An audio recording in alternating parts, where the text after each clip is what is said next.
تو یہ کیا ہے؟ تو کہہ رہے ہیں مجھے تو اسلام کے بارے میں اشکالات شروع ہو گئے.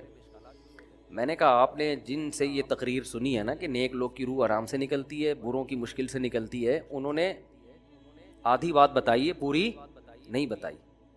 میں نے کہا یہ تو صحابہ کے دور میں نے کہا اگر آپ حدیثیں پڑھ لیتے، ایک آیت سے کبھی تھوڑی مسئلہ حل ہوتا ہے. آپ کسی کی ایک بات لے رہے ہیں، دوسرے موقع پہ جو اس نے تشریح کی ہے وہ آپ نہیں لے رہے. میں نے کہا معاذ اللہ، اگر کسی کی کوئی موت کی کسی کو بہت تکلیف ہو رہی ہے، اس معاذ اللہ اس کے برے ہونے کی علامت ہے، تو یہ تو پھر کفر ہے. احادیث میں آتا ہے کہ آپ صلی اللہ علیہ وسلم کو موت کی تکلیف دوسروں سے زیادہ ہوئی ہے. آپ صلی اللہ علیہ وسلم فرمایا اوعکو کما یوعکو رجلان منکم، مجھے بخار میں اتنی تکلیف ہوتی ہے جتنی تم میں سے دو آدمیوں کو ہوتی ہے. آپ پر جب بیماری آتی تھی نا، آپ کو تکلیف دوسروں سے زیادہ ہوتی تھی. اور امی عائشہ رضی اللہ تعالی عنہا فرماتی ہیں کہ نبی صلی اللہ علیہ وسلم کا سر مبارک میری گود میں تھا جب آپ کی روح نکلی ہے، اور آپ کی جو میں نے موت کی تکلیف دیکھی ہے، جس شدت میں آپ جس تکلیف میں تھے، اس کے بعد مجھے کسی کی موت کی جو آسانی سے کوئی دنیا سے گیا ہو نا، اس کے مرنے پر مجھے کبھی رشک نہیں آیا. رشک کا کیا مطلب؟ کہ بھئی یہ اتنی آسانی سے چلا گیا تو اس کا مطلب یہ زیادہ اچھا تھا، اور معاذ اللہ آپ صلی اللہ علیہ وسلم کے اعمال کم تھے، تو یہ تو ممکن نہیں ہے نا. کہتے ہیں مجھے کبھی کسی پہ رش نہیں آیا کہ آرام سے مر گیا تو بہت نیک ہوگا. ٹھیک ہے نا، بہت مشکل ہے سمجھانا. امی عائشہ فرماتی ہیں کہ یعنی امی عائشہ کی حدیث کا مفہوم بیان کر رہا ہوں کہ نبی صلی اللہ علیہ وسلم کی موت کے وقت جو تکلیف کی حالت تھی، اس کو جب سے میں نے دیکھا ہے، تو امی عائشہ کی بات کا خلاصہ یہ ہے کہ اب اگر میں کسی کو دیکھتی ہوں نا کہ آرام سے روح نکل رہی ہے، یعنی آرام سے مر رہا ہے، دنیا سے جا رہا ہے، تو مجھے اس پہ رش نہیں آتا کیونکہ بہت نیک ہوگا. کیا مطلب؟ اس کا نیک عمل سے تعلق بولتے کیوں نہیں ہے. لیکن ہمارے ہاں سارا مدار کس پر ہے؟ مرنے کے بعد شکل کیسی ہے اس کی؟ آڑا ترشا ہو گیا تو جہنم میں جا رہا ہے اس کا مطلب. اور اگر مرا ہوا ہے، دانت کھلے میں، ایسا لگ رہا ہے مسکرا رہا ہے، سیدھا کہاں جا رہا ہے؟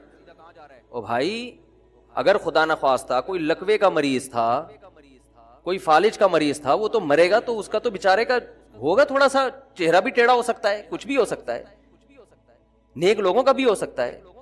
تو مدار کس پر ہے؟ اعمال پر. اور نیک لوگوں کو بعض دفعہ موت کے وقت ڈبل تکلیف دی جاتی ہے. ایک تو اس لیے دی جاتی ہے، یا تو اس لیے کہ کوئی گناہ ان کا باقی رہ گیا ہوتا ہے. اللہ کیا کہتے ہیں؟ بھائی قبر میں جانے سے پہلے اس کو ہمارے پاس دھلا کے لے کے آؤ، صاف ستھرا ہو کے. اب ہمارے پاس آ رہا ہے تو اب ہم نہیں چاہتے کہ اس کے گناہوں کی گٹھری ہو، اس کو پاک صاف کر کے لے. میں نے بڑے بڑے بزرگ دیکھے جن کو آخری وقت میں بہت مصیبت میں گزری ان کی، یعنی زندگی کے آخری ایام، بیٹیوں کی ٹینشن، کسی بیٹی کو طلاق ہو گئی، وہ گھر آ گئی، کوئی اور مسئلہ ہو گیا، تو بڑی ٹینشن میں آخری وقت. لیکن وہ زبان سے کیا کہتے تھے؟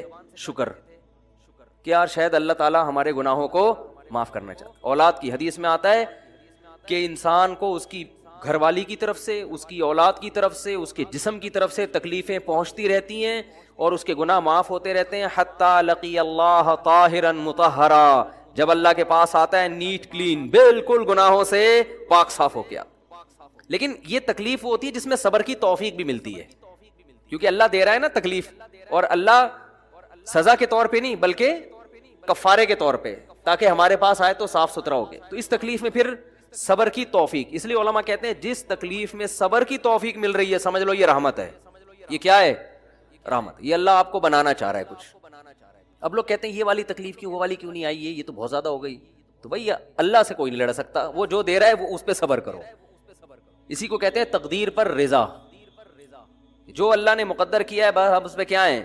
کوشش کریں گے، اللہ سے عافیت مانگیں، اے اللہ ہمیں تکلیفیں نہیں چاہیے، ہم تو ویسے ہی کمزور ہیں، ایسا نہ ہو تکلیف میں اور نافرمانی پہ نہ آ جائیں. ہمیں تو خوشیوں بھری زندگی چاہیے، اور اللہ ان خوشیوں میں شکر کی توفیق دے کے گناہ معاف کر دے. ٹھیک ہے نا؟ جیسے لوگ حکیم کے پاس جاتے ہیں، حکیم صاحب کے پاس دو طریقے ہوتے ہیں علاج کے. ایک طریقہ تو یہ کہ بھائی یہ کڑوی گولی ہے، 2-3 کھاؤ گے فٹ فاٹ ہو جاؤ گے، اس میں یہ بھی پرہیز، یہ بھی پرہیز، یہ بھی پرہیز. اور ایک طریقہ ہوتا ہے بھائی دودھ جلیبی کھاؤ، علاج لمبا ہو جائے گا لیکن وہ دوا میں کیا ہے؟ دودھ جلیبی. تو آپ کہتے ہو بھائی یہ دودھ جلیبی والا مجھے دے دو، ٹھیک ہے لمبا علاج کروا لوں گا، فائدہ دیر سے ہوگا، لیکن میں یہ کریلے کا جوس نہیں پی سکتا.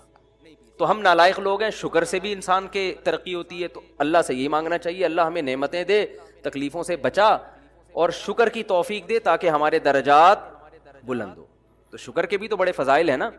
تو مانگنے تو کیونکہ عبدیت اور غلامی کا تقاضا یہ ہے کہ اللہ سے عافیت مانگی جائے، لیکن اللہ تکلیف دے دے تو اس پہ صبر. تو ہمارے نبی صلی اللہ علیہ وسلم کو ہاں یا تو اس لیے تکلیف ہوتی ہے گناہ معاف، یا اس لیے کہ درجات بلند. اللہ چاہتا ہے کہ بھئی یہ دنیا آزمائش کی جگہ ہے، جب آخرت میں آنا تو اتنا تجھے نوازوں. تو ہمارے نبی صلی اللہ علیہ وسلم جنت میں آخرت میں سب سے اعلیٰ مقام کس کا ہوگا؟ سید الانبیاء محمد صلی اللہ علیہ وسلم، حضرت آدم سے بھی زیادہ، نوح علیہ السلام سے بھی زیادہ. تو اللہ نے فرمایا کہ آپ کو پروٹوکول دینے کے لیے آخری جو اب آپ کا آخرت کا سفر ہے نا، اس میں مادی تکلیف آپ کو دوسروں سے زیادہ دی جائے گی.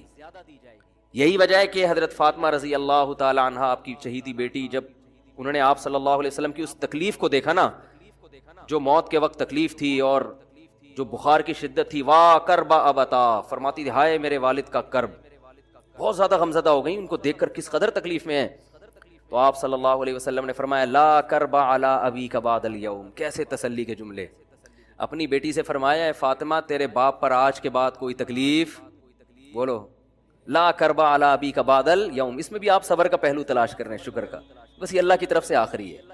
آج کے بعد اے میری بیٹی تیرے باپ پر کوئی تکلیف نہیں. اپنی بیٹی کو بھی تسلی دے رہے ہیں کہ غم ہلکا کر، بس یہ اللہ کی طرف سے آخری ہے، آج کے بعد کوئی تکلیف نہیں ہوگی. تو ہمارے ہاں وہ بیچارہ تکلیف سے جا رہا ہے تو یار دیکھا آ گیا نا سامنے، لیکن یہ دیکھا ہم تو کہتے تھے بندہ ہی 2 نمبر ہے، اب آ گیا نا دیکھو کیسے مر رہا ہے. اور پیغمبروں کو تکلیف تو دی جاتی ہے، لیکن کوئی ایسا عیب نہیں ہوتا، ایسی بیماری نہیں ہوتی جو لوگوں میں معیوب سمجھی جاتی ہو. یہ نہیں ہوتا، کیونکہ پیغمبر اللہ کے قاصد ہیں، تو اللہ ان کو ہر لحاظ سے امت کو یہ بتانا چاہتے ہیں یہ میرے رسول ہیں، یہ میرے سفیر ہیں. تو کوئی بھی ایسی چیز جس کی وجہ سے لوگوں کو ان سے نفرت ہو، یا طبعی نفرت جو انسان کے اختیار میں نہیں ہوتی، تو اللہ ایسی بیماری اور ایسی تکلیف سے بچاتے ہیں ان کو. سمجھ میں آ رہی ہے بات؟ لیکن امتی کو ایسی تکلیف ہو سکتی ہے. یہ جو ختم نبوت کے علماء کہتے ہیں نا مرزا غلام احمد بیت الخلاء میں گر کے مر گیا، تو بعض لوگ کہتے ہیں وہ تو بیت الخلاء میں تو فلاں بزرگ کا بھی انتقال ہوا تھا، فلاں کا بھی. بزرگ کا ہو سکتا ہے، پیغمبر کا بیت الخلاء میں انتقال بولو نہیں ہو سکتا، کیونکہ پیغمبر کو اللہ ایسے عیب سے بچاتے ہیں جو انسانوں میں عیب سمجھے جاتے ہیں. تو پیغمبر کو ایسی بیماری نہیں ہوتی، جیسے اچھوت کی بیماری ہے کہ کوئی ہاتھ نہیں لگا سکتا اس کو، ایسی بیماری پیغمبروں کو نہیں ہوتی. کوڑ کی بیماری پیغمبروں کو نہیں ہوتی، کیونکہ ایسی بیماری جس سے لوگ گھن کھاتے ہیں، ایسی نہیں. لیکن امتی کو ہو سکتی ہے، امتی کو ایسی بیماری ہو سکتی ہے، اللہ اس کے درجات کیا کرے گا؟ بلند کرے گا. اس سے مجھے ایک واقعہ کسی نے سنایا کہ ایک ہندو تھا، اس کو کوڑ کی بیماری تھی. کوڑ نہیں ہوتا گوشت گلنا شروع ہو جاتا ہے، تو یہ بیماری پھیلتی ہے. تو اس کے رشتہ داروں نے بالکل الگ کر دیا اس کو، وہیں سے کھانا پھینکتے ایسے کر کے. کہیں تبلیغی جماعت گئی، ان کو پتہ چلا، وہ بیٹھ گئے اس کے پاس جا کے، اس کو کھلا بھی رہے ہیں پلا بھی رہے ہیں. تو وہ بڑا متاثر ہوا، یار سب نے چھوڑ دیا اور مسلمان ہو کے، تبلیغ والے تو اکرام کا کوئی موقع الحمدللہ چھوڑتے نہیں ہیں. تو وہ مسلمان ہو گیا اور پھر اس کا انتقال ہو گیا تھوڑے دنوں میں. اب دیکھو اللہ نے جو اس کو کوڑ کی بیماری میں ڈالا، یہ بیماری اس کے لیے رحمت بن گئی کہ نہیں بن گئی؟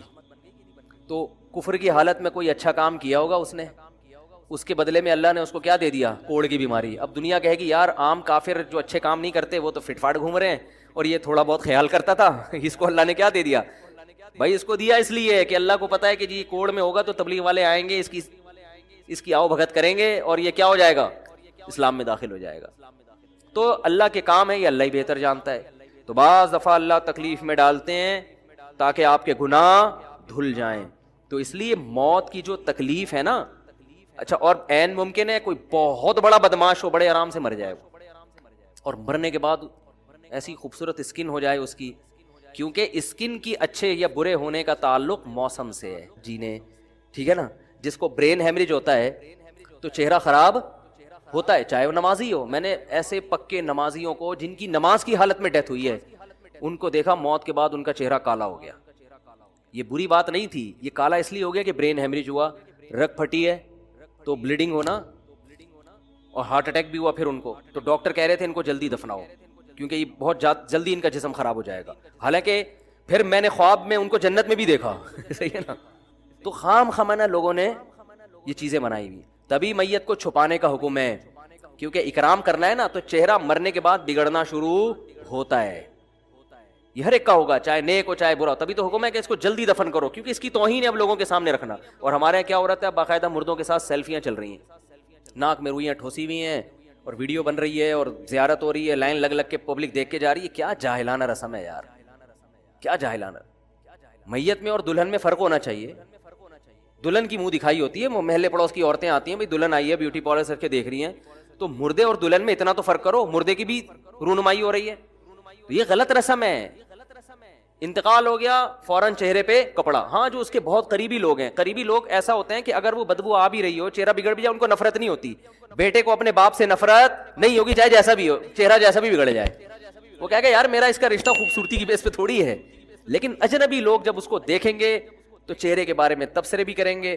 اور ایک صاحب کا انتقال ہوا, میں نے کہا جلدی دفناؤ, چہرہ نہ دکھاؤ. تو انہوں نے کہا لوگ کہیں گے یار لگتا ہے کوئی چہرہ بگڑ گیا اس لیے چھپا رہے ہیں. میں نے کہا اب تو اور چھپانا چاہیے, اس لیے کہ جس کا بگڑ جائے اس کو تو چھپائیں گے تو پھر لوگ یقیناً کہیں گے بگڑا ہوا چہرہ ہے. تو اس رسم ہی کو ختم کر دینا چاہیے.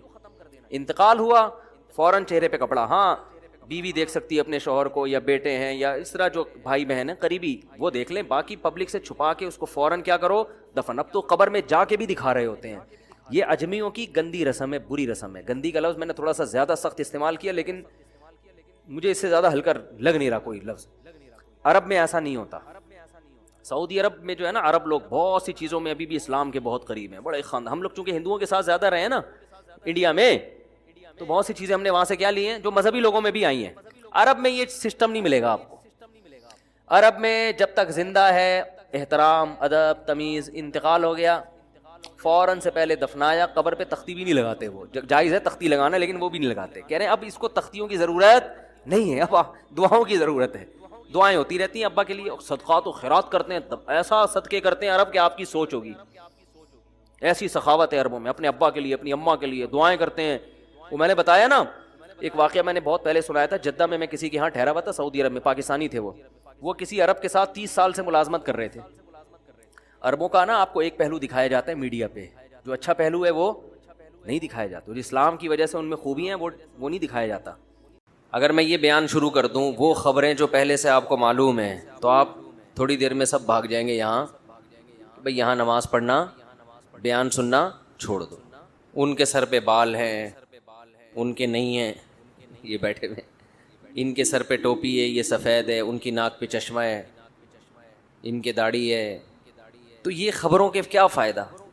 تو اللہ بھی یہ خبر دے رہے ہیں ہر نفس نے موت کا ذائقہ چکھنا ہے. تو اللہ ہی تو ہمیں پہلے سے معلوم ہے.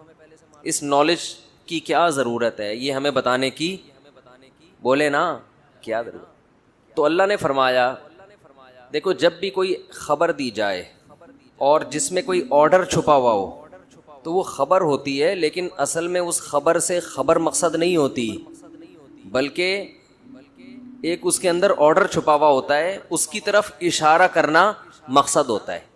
خبر برائے خبر یہ حکیمانہ کلام نہیں ہے. میں کہوں ان کے سر پہ ٹوپی ہے, ان کی ناک پہ چشمہ ہے, تو کیا کریں بھائی, ہے تو کیا کریں. لیکن میں خبر دیتا ہوں مجھے پیاس لگ رہی ہے, ایک خبر ہے. پشتو میں کہتے ہیں نا خبر اوری کا نا, سنا یہ لفظ, خبر سن رہا ہے کہ نہیں سن رہا. میں خبر دیتا ہوں مجھے پیاس لگ رہی ہے, فوراً 2-4 بندے اٹھیں گے کولر کی طرف پانی لینے کے لیے. ایسا ہوگا کہ نہیں ہوگا؟ اگر نہیں اٹھیں گے تو اس کا مطلب بہت ڈھیٹ ہیں. کیا ہیں؟ بہت ڈھیٹ لوگ ہیں. ایک بندے کو پیاس لگ رہی ہے, پانی کا انتظام نہیں کرتے. گھر میں ابا جب آ کے بیٹھتے ہیں اور کہتے ہیں مجھے پیاس لگ رہی ہے, تو یہ خبر برائے خبر نہیں ہے, اس کے پیچھے آرڈر چھپا ہوا ہے, پانی پلاؤ.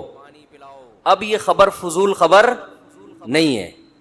میں اکثر بیان میں کہتا ہوں آج کل جو شوہر حضرات گھر میں جب داخل ہوتے ہیں تو گھر سے باہر تو اخلاق بہت اچھے ہوتے ہیں, دوستوں کے ساتھ ہنسی مذاق گپ شپ. گھر میں جب داخل ہوتے ہیں ایسا لگتا ہے چنگیز خان نے بغداد پر حملہ کیا ہے. یہی ہے نا اسٹائل. گھر میں آتے ہی کیا کہتے ہیں, مجھے بھوک لگ رہی ہے. گھر والوں سے کیا کہتے ہیں, مجھے, یہ تو نیوز ہے نا, یہ سما پہ چلنی چاہیے یہ پٹی, کہ آپ کو کیا لگ رہی ہے, بھوک لگ رہی ہے, خبر ہے. تو لیکن یہ خبر برائے خبر نہیں ہوتی. اس کا مطلب ہوتا ہے کھانا فوراً چاہیے, یہ آرڈر ہے کھانا لگا دو. اس خبر میں کیا چھپا ہوا ہے, بولو نا یار کیا ہو گیا. آرڈر چھپا ہوا ہے. کھانا لگا دو, بھوک لگ رہی ہے, یہ خبر ہے. اس کے اندر ایک آرڈر خبر نہیں ہوتا. خبر کی ڈیفینیشن یہ ہے کہ جب وہ جملہ مکمل ہو تو اس کو سچا یا جھوٹا کہا جا سکے. خبر سچی بھی ہوتی ہے اور جھوٹی بھی. آرڈر سچا جھوٹا نہیں ہوتا. پانی پلاؤ تو یہ کوئی سچ اور جھوٹ سے تھوڑی تعلق ہے اس کا, تو ایک آرڈر ہے. تو آپ جب گھر میں داخل ہوتے ہیں اور کہتے ہیں مجھے بھوک لگ رہی ہے, اس کا مطلب چنگیز خان بہت غصے میں ہے. اگر اس کو اس وقت کھانا نہیں ملا تو یہ بیوی بچوں کو بھی کھا سکتا ہے. بہت سے لوگ کھا گئے ہیں, ٹینشن دے دے کے کھا گئے ہیں. اب یہ خبر فضول خبر نہیں ہوگی. اب دیکھو, میں اگر کہوں کہ ان کی چشمہ ہے, ایک دفعہ کہوں گا, 2 دفعہ کہوں گا, 3 دفعہ کہوں گا, تو یہ کہیں گے کیا کروں میں, اگر ہے تو آپ کو دے دوں. یعنی یہ خود اس میں آرڈر تلاش کریں گے کہ یار یہ فضول خبر کوئی نہیں دیتا, اس کے اندر کوئی آرڈر چھپا ہوا ہے. آرڈر یہ کہ شاید ان کو اچھا نہیں لگ رہا, بھائی آپ لے لو. تو ایک مثال آئی ہے ذہن میں, لیکن وہ مناسب نہیں ہے, پھر وہ موضوع چینج ہو جائے گا ہمارا, وہی والا موضوع ہو جائے گا جو. تو اب گھر میں بار بار آپ جب جا کے کہو گے بھوک لگ رہی ہے, پیاس لگ رہی ہے, بھوک لگ رہی ہے, پیاس لگ رہی ہے, اس کا مطلب کیا ہے؟ کھانا لگا دو, کھانا لگا دو, کھانا لگا دو, پانی پلا دو. تو جو خبر ایسی ہو جس کے اندر کوئی آرڈر چھپا ہوا ہو, وہ خبر اس قابل ہوتی ہے کہ اس کو شیئر کیا جائے. جس خبر کے اندر کوئی آرڈر چھپا ہوا نہیں ہوتا وہ خبر ٹائم ویسٹنگ ہے, اس کا عملی زندگی سے کوئی تعلق نہیں ہے. خامخواہ میں لوگ کہتے ہیں نا جنرل نالج, تو خامخواہ کی جنرل نالج کی اسلام میں کوئی ویلیو نہیں ہے, یہ ٹائم ویسٹنگ ہے. آج کل یہ بھی ہوتا ہے نا کہ 356 کو 488 ضرب دو تو کیا جواب آئے گا, تو چھوڑو, کیلکولیٹر سے بتا دے گا کیا جواب ہے, ہمیں کھوپڑی استعمال کرنے کی کیا ضرورت ہے, کیا ضرورت ہے بھائی. تو میں یہ عرض کر رہا تھا کلو نفس ذائقۃ الموت ایک خبر ہے. اللہ فرماتے ہیں ہر نفس نے موت کا ذائقہ چکھنا ہے, ہر نفس نے. تو یہ خبر برائے خبر نہیں ہے, اس کے اندر ایک آرڈر چھپا ہوا ہے. ڈاکٹر جب آپ کو کہتا ہے کہ آپ مرنے والے ہیں تو آرڈر چھپا ہوا ہوتا ہے, صحت کا خیال کرو, بھینس کا خالص دودھ پیا کرو, ٹھیک ہے نا. حکیم جب کہہ رہا ہوتا ہے کوئی مقصد ہوتا ہے. تو جب بھی کوئی خبر دیتا ہے اگر وہ عقل مند ہوگا, تو اللہ جب خبر دے رہے ہیں نا کلو نفس ذائقۃ الموت, ہر نفس نے موت کا ذائقہ چکھنا ہے, تو یہاں بھی کچھ آرڈر چھپے ہوئے ہیں اس کے اندر. وہ آرڈر کیا ہے؟ نمبر 1, دنیا دل لگانے کی جگہ, بولو نہیں مرو گے. جیسے میں نے کہا تھا نا زید پیٹے گا, وہ بیان میں کہا تھا نا, وہ زید میں مزہ نہیں آ رہا جب تک وہ نام نہ آئے نا. تو خیر اب کیا کریں. تو اللہ کہتے ہیں ہر بندہ کیا ہے, مرے گا. ہر بندہ کیا ہوگا, مرے گا. تو جو جگہ چھوڑ کے جانا ہے اس سے دل لگانے کا کوئی تک بنتا ہے بھائی. آپ ٹرین میں بیٹھے ہوئے ہیں, سیٹیں اتنی اچھی اور زبردست اور بہت مزہ آ رہا ہے یہاں پہ, تو بیگم ہم یہ سیٹیں گھر نہ لے جائیں اپنے ساتھ, کیا خیال, یہ اے سی نکال کے لے جائیں. اسٹیشن آیا تو آپ اتر ہی نہیں رہے, آپ اسی سیٹ سے چپک گئے ہو. کوئی غریب آدمی بیچارہ جھونپڑی سے نکلا ہوا, اس کو کسی نے اے سی پارلر میں بٹھا دیا, اب اس کو جھولے بھی مل رہے ہیں, مزہ بھی آ رہا ہے. کسی نے بعض دفعہ ہوتا ہے کہہ رہے بھائی, تو ایسے موقع پہ اسے کیا کہا جائے گا, بھائی یہ ٹرین ہے, یہ دل لگانے کی یہ مسافر خانہ ہے, یہاں سے آپ نے اترنا ہے. تو ایک آرڈر تو یہ چھپا ہوا ہے کہ دنیا دل لگانے کی جگہ, بولو نہیں. لیکن یہ بات سمجھ میں نہیں آتی, جیسے کرونا جب تک خود نہ ہونا اس وقت تک سمجھ میں, خود کو نہ ہو جائے اس وقت تک نہ SOPs پر انسان عمل کرتا ہے, نہ اس کی سمجھ میں آتا ہے. وہ یہودیوں کی سازش ہی سمجھتا رہتا ہے, سمجھتے سمجھتے بالآخر سانس اکھڑتا ہے, پھر چیختا ہے آخر میں نہیں بھائی سازش وازش, یہ واقعی بیماری ہے. ہم نے بہت سے لوگ ایسے دیکھے, سمجھا کے تھک گئے تھے, نہیں مان رہے تھے. تو جب کرونا کا اٹیک ہوتا ہے نا تو پھر انسان کہتا ہے یہ والی علامتیں تو آج سے پہلے مجھ میں کبھی پائی نہیں گئی تھی. ایک صاحب تھے بہت الجھتے تھے مجھ سے, میں ان کو بتاتا بھائی یہ بیماری ہے, وہ نہیں مانتے تھے. پھر جب ان کو ہوا نا, پھر ان کا یہ ملفوظ ہے کہ کرونا ایک ایسی بیماری ہے جب تک خود نہ ہو انسان اس پر ایمان نہیں لاتا. تو میرے بھائی موت بھی ایک ایسی حقیقت ہے, مانتے ہیں زبان سے بولتے ہیں, دل سے نہیں مانتے. جب تک موت کا فرشتہ نظر نہیں آتا, سانسیں اکھڑنا شروع نہیں ہوتی, اس وقت تک کھوپڑی کام انسان کی نہیں کرتی. وہ مر گیا, فلاں مر گیا, اس کا ماموں مر گیا, اس کا چاچا مر گیا, اس کی پھوپھی مر گئی, اس کی خالہ اتنی خبریں بچپن سے سنتے آ رہے ہیں. بھائی وہ مرا ہے نا, میں تھوڑی, ابے تو بھی تو کسی کا پھپھا ہے, تو بھی تو کسی کی خالہ ہے, تو بھی تو کسی کا بھتیجا ہے, تو بھی تو کسی کا ابا ہے, تو بھی تو کسی کا دادا ہے, تو بھی تو کسی کا نانا ہے. جب تیرے ابا مر سکتے ہیں, تیرے نانا مر سکتے ہیں, تیری نانی مر سکتی ہیں, تیری دادی مر سکتی ہیں, تیری خالہ مر سکتی ہیں, تیری پھپھو مر سکتی ہیں, تو بھی تو کئی لوگوں کا یہ ہے. اوپر سے بولے گا موت برحق ہے, دل میں ہوگا میں نہیں مروں گا. اگر دل میں یہ ہوتا کہ میں مروں گا تو دنیا چھننے پہ روتا کیوں پھر؟ اتنا رو رہے ہیں, اتنا رو رہے ہیں, ہائے ہائے ہائے ہائے, جس سے ملو ہائے ہائے ہائے, ٹینشن لے کے بیٹھا ہوا ہے. اگر آپ کو کوئی بتا دے کہ آپ تھوڑے دنوں میں مر جاؤ گے, پھر آپ کو پلاٹ کی ٹینشن ہوگی؟ بولو کہ یار میرا کوئی پلاٹ نہیں ہے, میرا کوئی گھر نہیں ہے, میری کوئی گاڑی نہیں ہے, میری شادی نہیں ہوئی, ٹھیک ہے, ٹینشن ہوگی؟ بولتے کیوں نہیں؟ کیونکہ یہ بھی آج کل بیان سن کے لوگوں کو ٹینشن ہے کہ ہو کیوں نہیں رہی, یہ تو چار کی ترغیب دے رہے ہیں, ہماری ایک نہیں ہو رہی, ٹینشن پھر میرے پاس آ جاتے ہیں. اب تو جو مجھ سے ملنے کے لیے آتے ہیں میں وہیں روک کے بولتا ہوں شادی کے لیے تو نہیں آ رہا بھائی, وہیں سے یو ٹرن پکڑ لو, میں رشتے نہیں کراتا بھائی. کہہ رہے ہوا تو ایک بھی نہیں ہو رہی ہماری. بھائی آپ کوشش کرو, ہو گئی ٹھیک ہے, نہیں ہو تو ہو کے بھی وہیں قبر میں جاؤ گے, نہیں ہو کے بھی مرا کے سب کیا ہے, فنش. یہ بھائی یہیں کے کھیل ہیں, جب ہیں تو پھر یہیں کے, تو پھر میں اتنی اہمیت سے بیان کیوں کرتا ہوں؟ اس کی اور وجوہات ہیں, وہ بھی ٹاپک میں لے کے نہیں چلوں گا, اس کی وہ مذہب کا حصہ ہے اس لیے بیان کرتا ہوں. آخرت کی تیاری کے لیے اس ٹاپک پر بیان بھی ضروری, اس پر عمل بھی ضروری ہے, یہ اس وجہ سے کرتا ہوں. تو موت کی باتیں تو کبھی کبھار کر لیتے ہیں, ہاں جی موت تو برحق ہے, لیکن عمل سے ایسا لگتا ہے یہ مرنے کے لیے تیار, بولو نہیں, بالکل بھی نہیں ہے تیار. نہ مرد مرنے کے لیے تیار ہے اور نہ خواتین. دوسرا, کچھ حقیقتیں ایسی ہیں جن سے ہم ایسی نظریں چرا کے بیٹھے ہوئے ہیں, جیسے سامنے گڑا ہو, کھڈا ہو, اور آپ بول رہے ہو کہ نہیں میں چلتا رہوں گا, کوئی گڑا نہیں ہے سامنے, گٹر کا ڈھکن کھلا ہوا ہے, آپ اسی سپیڈ سے اسی طرف جا رہے ہو. اگلا کہہ رہا ہے بھائی یہ گٹر ہے, کھلا ہوا ہے, آپ کو نظر آ رہا ہے, لیکن پھر بھی آپ کی سپیڈ کم ہونے کا نام نہیں لے رہی. ایسے ہی لوگوں کو قرآن کہتے ہیں سمم بکم عمیٌ, اندھے ہیں, بہرے ہیں, گونگے ہیں. قرآن جن کو اندھے بہرے اور گونگے کہہ رہے ہیں وہ سچی مچی کے اندھے بہرے گونگے تھوڑی تھے, ان کی تو نظریں 6x6 نظریں لے کے بیٹھے ہوئے تھے, کان سماعت بہت تیز تھی ان کی, سنتے بہت تھے, بولتے بہت تھے. ان کو قرآن کیا کہہ رہے ہیں؟ اندھے ہیں, بہرے ہیں اور گونگے ہیں, نہ حق بول سکتے ہیں, نہ حق سنتے ہیں, اور نہ حق دیکھتے ہیں. یہ انہی کے بارے میں کہا ہے جو موت کو مانتے ہیں لیکن عمل سے لگ رہا ہے کہ یہ تیار نہیں ہے اس کے لیے. ایسے ایسے واقعات سامنے آتے ہیں, انسان کانوں میں انگلیاں ڈال لیتے ہیں کہ بھائی یہ مت سناؤ ہمیں. یتیم کا مال کھانا, قرآن کہہ رہے آگ کے انگارے ہیں. باپ مر گیا نا, یتیم بچہ ہے, قرآن کیا کہہ رہے, کیا کھا رہے ہو؟ آگ کے انگارے. لوگ کھا رہے ہیں کہ نہیں کھا رہے؟ بولو نا. بہنوں کی وراثت, یتیموں کی وراثت نہیں دے رہے. دیکھو قرآن نے نا مالی معاملات میں بہت وعیدیں بیان کی ہیں. میں نے دیکھا ہے لوگ نماز روزے میں کسی حد تک آ جاتے ہیں پیسوں میں, کیونکہ آخرت کو بھول گئے. نماز سے دنیا نہیں جاتی نا بھائی, نماز پڑھنے سے دنیا کا کوئی نقصان نہیں ہو رہا, تھوڑا ٹائم نکال کے مجاہدہ کرنا پڑتا ہے. پیسوں کے معاملات میں آپ کی دکان بند ہوتی ہے, نماز میں تو 10 منٹ کے لیے دکان بند کرنی پڑے گی نا, کوئی بڑا نقصان تو نہیں ہے. لیکن جب آپ پیسوں کے معاملے میں کلیئر ہو کے چلو گے تو لاکھوں کروڑوں روپے سے ہاتھ دھونے پڑتے ہیں آپ کو. یہاں کے لوگ دنیا کو مسافر خانہ سمجھنا چھوڑ دیتے ہیں. لِتَرْضَوْا عَنْهُمْ فَإِن تَرْضَوْا عَنْهُمْ فَإِنَّ اللَّهَ لَا يَرْضَىٰ عَنِ الْقَوْمِ الْفَاسِقِينَ. اے نبی جب آپ غزوہ تبوک سے واپس پہنچیں گے تو یہ جھوٹی قسمیں اٹھائیں گے تاکہ آپ ان سے راضی ہو جائیں, خوش ہو جائیں. اگر آپ خوش ہو بھی گئے اللہ پھر بھی خوش بولو نہیں ہوگا. دیکھو یہاں نبی کو خوش کرنے کا ثواب کیوں نہیں مل رہا؟ کیونکہ یہاں نبی کو خوش کرنے سے مقصد اللہ کو خوش کرنا نہیں ہے. تو قرآن کہہ رہے ایسی خوشی کا میں ایسی خوشی پہ خوش نہیں.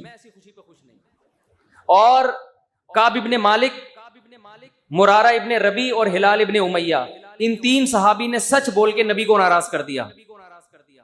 منافقین نے جھوٹ بولا نا کہ یہ عذر تھا, یہ عذر تھا, ہم تبوک میں اس لیے نہیں آ سکے, یہ مسائل تھے, یہ مسائل تھے. نبی عالم الغیب نہیں, آپ نے کہا چلو بھائی ایسے ہی ہوگا, آپ خوش ہو گئے, ٹھیک ہے بھائی جاؤ, کوئی سزا نہیں, کچھ بھی نہیں. اللہ نے کہا آپ خوش ہیں, اللہ نہیں خوش ان سے. دوسری طرف منافقین جو مخلص صحابہ تھے 3, کعب ابن مالک, مرارہ ابن ربی, ہلال ابن امیہ, یہ 3 صحابی نے سچ بولا. یا رسول اللہ کوئی عذر نہیں تھا, بس ہم سستی کی وجہ سے پیچھے رہے, کوئی عذر نہیں. جانا چاہیے تھا, ہم پہ فرض تھا, لیکن باغ پک چکے تھے, سب کچھ تیار تھا, پھر بھی نہیں گئے, کوئی عذر نہیں ہے. سچ بولا نا, نبی غضبناک ہو گئے. نبی کیا ہو گئے؟ اس لیے نہیں کہ سچ بولا ہے، اس لیے کہ جب کوئی عذر نہیں تھا تو پیچھے رہنے کا کوئی جواز بنتا نہیں. آپ نے فرمایا قم، جاؤ یہاں سے، حتی یقضی اللہ فیکم، اللہ فیصلہ کرے گا تمہارے بارے میں. 40-50 دن بائیکاٹ ہوا، یہاں تک کہ صحابی کہتے ہیں نبی نے سلام تک کا جواب نہیں دیتے تھے. کیا گزری صحابہ پر، مگر قرآن کہہ رہے ہیں میں کیا تھا ان سے، بولو راضی تھا، کیونکہ مجھے خوش کرنے کے لیے انہوں نے سچ بولا. تو پھر اللہ نے پیغمبر کو بھی راضی کر لیا بعد میں، اور اتنا خوش ہو گئے پیغمبر، فرمایا اللہ نے تمہاری تو. اچھا اور سنیں، اسلام کے عقیدے بتا رہا ہوں کتنے واضح ہیں کہ ہم اسلام کو فالو کسی مدرسے کے کسی بندے کی وجہ سے نہیں کرتے. اور یہ بھی بتا دوں، اس ایک بندے کی وجہ سے مدرسوں کو بدنام کرنا کہ مدرسے ایسے ہوتے ہیں، یوں ایسے ہوتے ہیں، یہ بھی وہی زیادتی ہے جس کا میں نے بھی تذکرہ کیا. جب حضرت کعب ابن مالک کی توبہ قبول ہوئی تو ان کو خوشخبری پہنچی، وہ نبی کے پاس آئے. آپ صلی اللہ علیہ وسلم کا چہرہ حدیث میں آتا ہے استنار وجہہ کأن وجہہ قطعۃ قمر، ایسے چمک رہا تھا جیسے 14ویں کا چاند. آپ نے کیا فرمایا؟ ابشر بخیر یوم مر علیک منذ ولدتک امک، اے کعب اس دن کی خوشخبری قبول کرو کہ جس دن سے تمہاری ماں نے تمہیں جنا ہے، آج تک ایسا خوشی کا دن تمہاری زندگی میں نہیں آیا، اس دن کی مبارکباد ہو تمہیں. حضرت کعب مالک نے کیا کہا؟ امن کا ام من عند اللہ، یہ خوشخبری آپ کی طرف سے یا اللہ کی طرف سے؟ نہیں آ رہی بات. اس فکر میں لگے ہوئے ہیں کہ اللہ راضی ہے کہ نہیں ہے. دیکھو نبی کے راضی ہونے کا تو یقین ہو گیا نا. یہ نہیں سمجھ میں آئے گا، یہ تو آسان کیس نہیں ہے، بہت مشکل کیس ہے.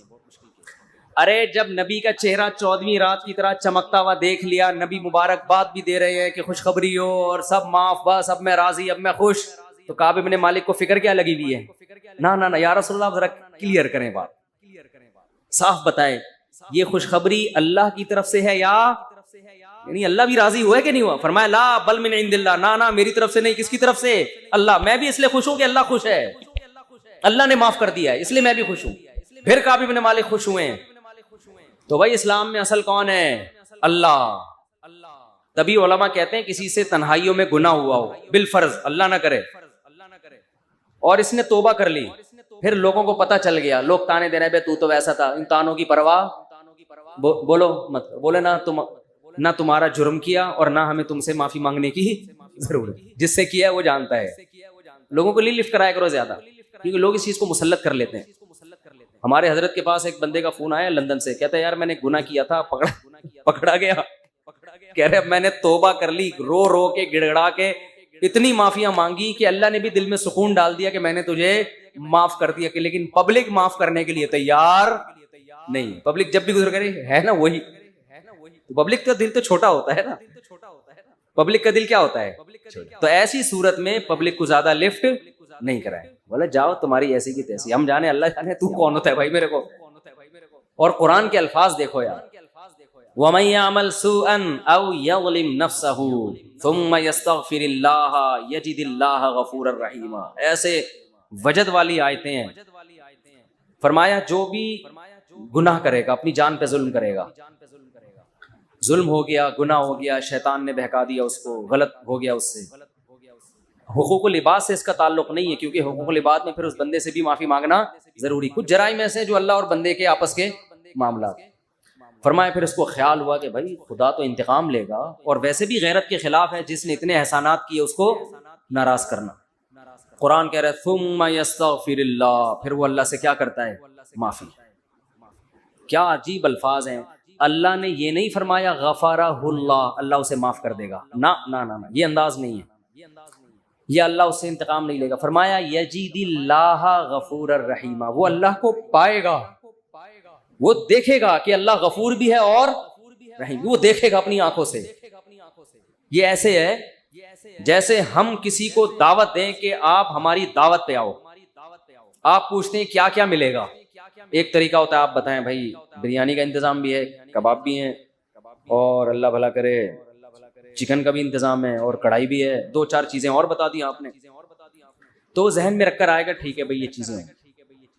ایک اسٹائل یہ ہوتا ہے وہ کہ بھائی کیا ملے گا، تو آپ اس کو بتائیں جب تم آؤ گے نا تو میری دعوت میں پہنچنے کے بعد تمہیں محسوس ہوگا کہ وسیم بھائی چھوٹے موٹے سیٹ نہیں ہے. وسیم بھائی نے دعوت, یہ جی تم پالو گے, یہ چیز محسوس کرو گے کہ وسیم بھائی طبیعت کے تنگ, ایسا دسترخوان ہوگا, چھوڑو بریانی کباب, وہ غریبوں والی باتیں ہیں,